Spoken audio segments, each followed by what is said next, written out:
konti ni Kuya Boy, pero ang direction pag-usapan namin yung resolution na final natin na sana makakuha ng suporta ng buong Senado. Ako'y nagpapasalamat na hindi agad sinut down din ng Malacanang. Ang sinabi nila noted. Noted is much better than no. 'Di ba?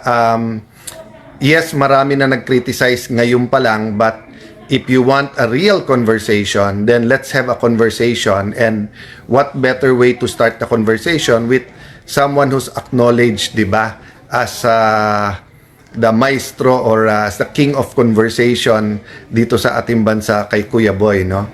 So let me start out muna by thanking God for the opportunity to be on television, to be on social media. I'd like to thank God na yung opportunity to work with professionals, with very creative people, from researchers, writers, of course, yung lawyers natin, yung pong bumababa talaga sa mga barangay, very professional din po ang marami natin mga barangay na nakakausap, from yung barangay secretary to yung kapitan, mga taga-Lupon. So, we're grateful, no? Unang-una sa Panginoon, di ba? And then susunod sa mga taong binanggit ko. So ang pag-uusapan namin ni Kuya Boy ay tungkol dun sa resolution. So I just wanna tell you na we have to examine our heart, kasi madaling sabihin values. So alam mo, sabihin natin we're compassionate. But if we're only compassionate sa mga mahal natin, dun sa mga taong galit tayo, we're not compassionate, then we're not compassionate. So are we compassionate as a people? 'Di ba? So pag sasabihin mo si Alan is a very generous person. If I'm only generous sa kamag-anak ko, then I'm a generous person to my relatives, not to everybody. 'Di ba? Pag sinabing Alan is a very patient person, tapos lahat ng makausap nyo, sinabi, tinarayan ako ni Alan, sinigawan ako ni Alan, mabilis uminit ulo ni Alan, akala ko ba patient?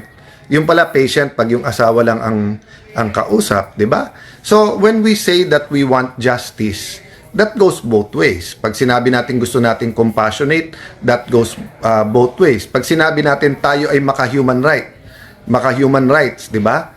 So yung tao is innocent until proven guilty. Yung tao ay naka-detain, di ba, doon sa Hague, sa ICC. So pinapanood ko po at binabantayan yung mga nangyayari. Kaya base doon po sa lahat ng nangyayari na sinabi, dapat mabalik siya sa korte kaagad pagkakailangan siya, dapat ganito, dapat ganyan. So nakita kong solusyon dun nga yung house arrest. So hindi ko pangunahan yung conversation namin ni Kuya Boy, but I just wanted to relate that to values, di ba? Ang values natin natetest pagka ayaw natin i-apply yung value na yon, di ba? So halimbawa pag sinabing si Alan galit na galit sa malabong kausap, pero sinabi nyo si Alan ay patient. Dapat kahit sa malabong kausap, I'm patient. Kasi kung hindi, hindi ka patient. So ano ba values natin as a people? Di ba? Bakit dun sa mga nagsasabing tama yan, ilagay nyo sa ICC? Di ba dahil sinasabi nyo human rights? O may karapatan ang ating dating Pangulo sa kanyang dignity. May karapatan siya sa kanyang health, may karapatan siya na hindi naman siya napapatunayan pang guilty na makapiling, ma-meet yung mga kamag-anak niya. Advanced na in age, di ba? So, kung halimbawa po, kakampi nyo yung nakulong doon, will you have the same values? I hope I can also answer you the same. And I examined myself sa mga nakalabang ko before po, hindi ko po pinilit na dahil I disagree with them, they suffer. 'Di ba? I've always looked also at yung welfare nila. 'Di ba? So anyway, it's not about me. We're not talking about you either, your opinion. We're talking about values natin as a nation. Ang problema, yung values natin as a nation is determined what we also do as a nation. That's why I'm grateful na kahit ang sagot ng Palacio ay noted, hindi okay yan, because noted is enough for me, dahil weekend din, na ibig sabihin, we listen, pag-usapan natin. Enough for me na pagka kayo nagdi-disagree, makinig, pag-usapan. And I think that's fair na sabihin nyo rin sa akin yon. Na, Alan, pagka nagdi-disagree kami sa iyo, pwede bang makinig ka rin sa amin? Lindell watching from Italy, God bless you. Thank you, Brother Jeremiah, sa pagbisita at gising ka pa pala. Pasensya na kay Eunice, kay Tori kung late ka na naman umuwi. Julius Tuason Villamayor, good evening.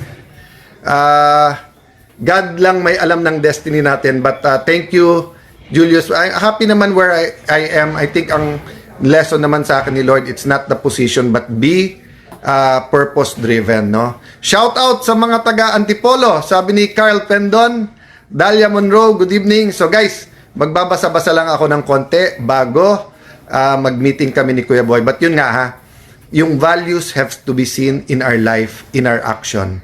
Kung hindi natin values yon. Good night, magandang umaga, God bless you all. Wala ka bang pakialam dun sa pinapatay ni Digong? Anthony, dun kasi tayo nagkakaiba minsan ng paniniwala dun sa mga pro-Duterte at hindi, di ba? Ang iniisip ng ibang mga anti-Duterte na ang mga pro-Duterte believe in cold-blooded murder. Hindi po. Naniniwala po kami, especially nung time ni PRRD, that you have to be tough on crime. And naniniwala kami na maraming police, piskal, law enforcers na give up dahil sa sobrang powerful ng mga drug lords. So, sinasabi nga na pagka endangered yung life mo all around the world, pwedeng lumaban. And the language is different. So, I won't go through all of it, di ba? But ibig sabihin, I want to communicate to you, Anthony, yung mga pro-Duterte, hindi sinasabing okay pumatay. At hindi sinasabi porke kriminal ay patayin. Ang sinasabi, pag kriminal ka at papatayin mo yung police can fight back. Ang sinasabi that there are certain types of drugs na talagang nasisira yung ulo mo, kaya nagiging part yung violence and everything, di ba? So, mahabang usapan. I'm just Delphine Jimenez, God bless you. Sana nga magkita-kita yung buong tropa. Tama ka naman, Delphine, multitasking. Yun lang kasi pag emotional yung issue, babalik at babalik tayo doon. Tapos minsan kasi pinuputol-putol din yung sinasabi ng mga tao. Katulad ngayon, pag tatanong kami ni media, pwede ba to o hindi pwede? Pag sumagot kami, maraming oo at maraming hindi, maraming magagalit. But actually, ang tanong kasi pwede. Ang tanong, hindi ko ano stand namin. E di katulad ako, abogado ko eh. So pag tinanong mo, pwede bang motion for dismiss? Ibibigay ko opinion ko.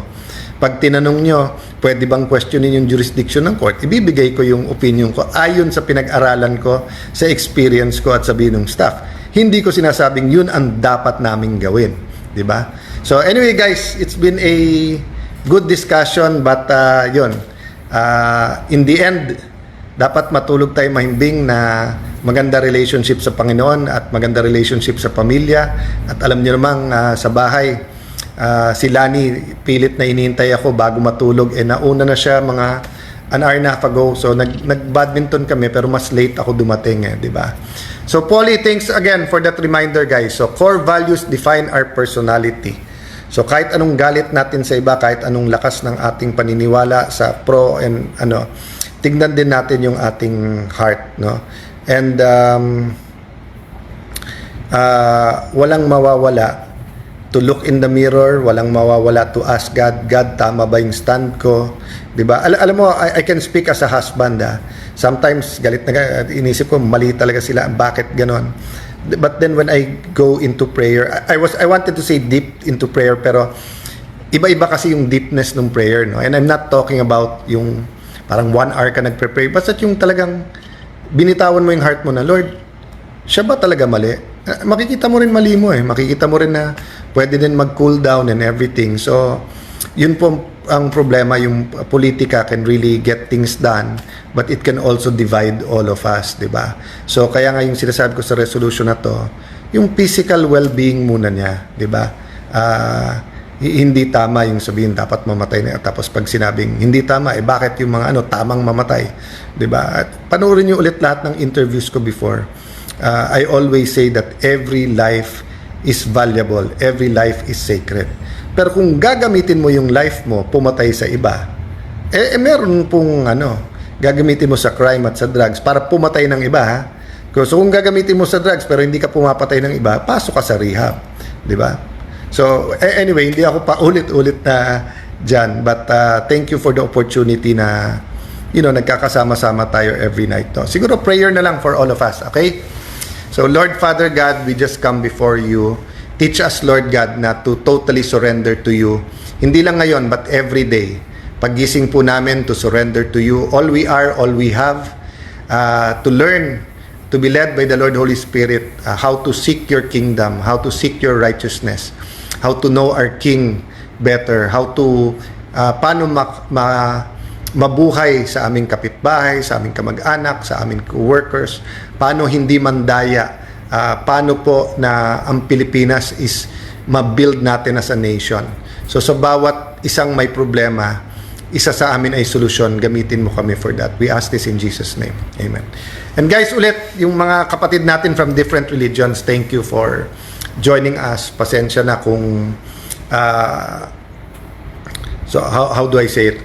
Pasintabi, hindi pasensya na kasi syempre we're all believers in what we build in, but nagpapasintabi tayo kasi sometimes yung topic o kaya yung prayer is not necessarily yung paniniwala din nyo.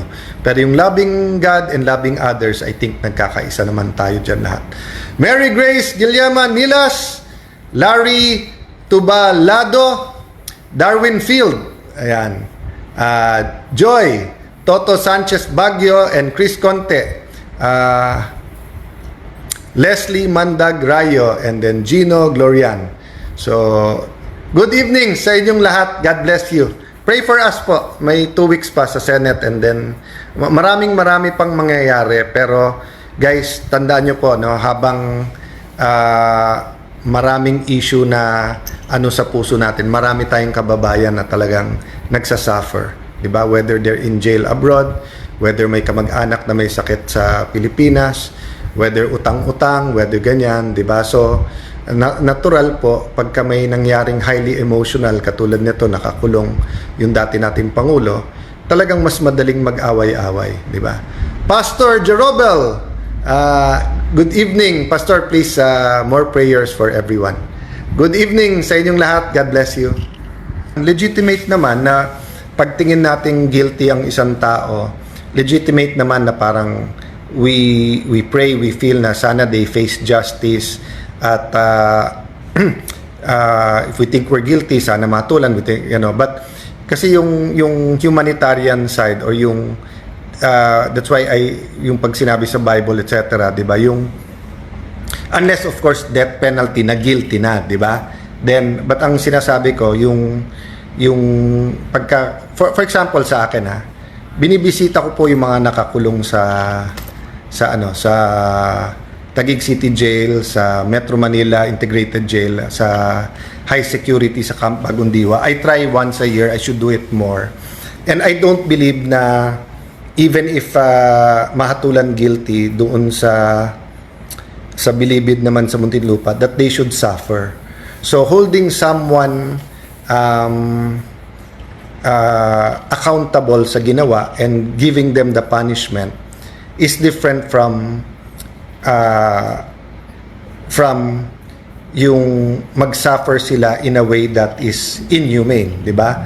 So kung makikita mo sa jails sa mga first world countries, yung pagkain, yung exercise time, yung entertainment time, mga tibing malalaki, at saka gamot pag may sakit, di ba? So I in the same manner na sinasabi ko, respetuhan.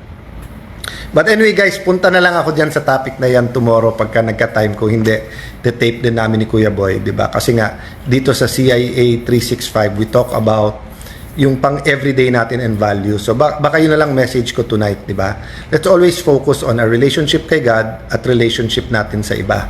And siguro I'll end dun sa sinabi sa Bible na sabi sa Bible, kung follower of Christ ka, and I'll address myself to followers of Christ kasi marami tayong kapatid from different religions dito. Sabi na kung ang mamahalin mo lang ay mga mahal mo sa buhay, anong kaibahan natin sa evil people? Siguro ayaw naman natin sabihin evil tayo unless evil talaga tayo at gusto natin maging evil. So kasi kahit na yung evil people, tingin nila mabuti sila eh. 'Di ba? So ang point ko po, so that's why minsan nagbiro ako sa isang Christian gathering na sabi ko, kung isa ako sa mga public servants na gusto nyo, then I know you're praising God now. Pero kung ako ay isang hindi nyo gusto, for whatever reason, then, i-praise nyo pa rin si Lord kasi tinuturuan kayo ni Lord ng patience. Tinuturuan kayo ni Lord na ipag-pray ako at pag-pray yung sarili nyo kasi magsasalita ako sa harap ninyo. Diba? So, whatever it is, guys, we have to be able to talk to each other about many issues, even the most,